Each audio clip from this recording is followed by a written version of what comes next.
Every state handles rental properties differently. Let's take a look at how laws in Rhode Island apply to both landlords and tenants so the next time you rent a property, you're aware of your legal rights and responsibilities.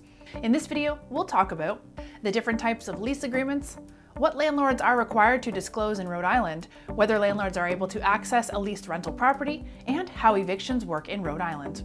Grab a template for a lease agreement or eviction notice at the link below. And don't forget to subscribe for more videos that simplify complicated legal matters you'll encounter in your everyday life. So first, let's talk about lease agreements. These are contracts that bind a landlord and a tenant in a rental relationship for a specified period of time. There are 6 different types in Rhode Island. The first is the standard lease agreement. This one has a fixed term, meaning there's a start date and an end date. The typical duration covered by this agreement is 1 year. The next is the commercial lease agreement. This is also for a fixed term, but applies to businesses renting commercial spaces rather than individuals renting livable spaces. There's also an agreement known as a month-to-month agreement. This one does not carry a fixed term, and either the landlord or tenant can end the arrangement within 30 days notice. The rent-to-own lease agreement includes the option to purchase the property.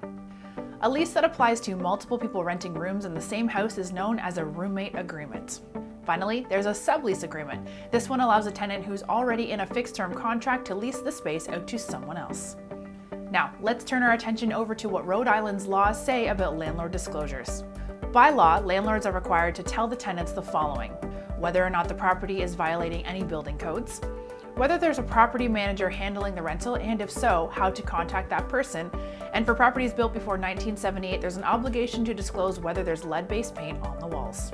In Rhode Island, if a landlord wants to enter the rental unit in order to inspect it or perform maintenance work, they must give the tenant at least 2 days' notice.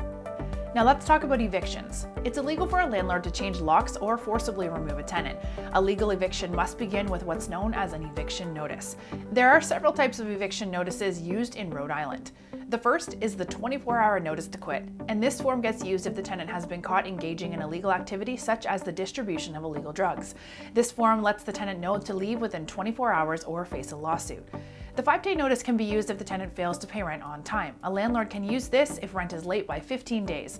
The form tells the tenant to either pay rent within 5 days or face eviction. There's also a 20-day notice to quit. This one gets used if the tenant is found to be in breach of the lease agreement in any way that's not related to the payment of rent. It offers the tenant an opportunity to fix the problem or face eviction. We're eForms, the world's largest database of official legal forms. We've got all the forms you need to rent a property, from lease agreements to eviction notices, and they're available for you to download even without a membership or credit card.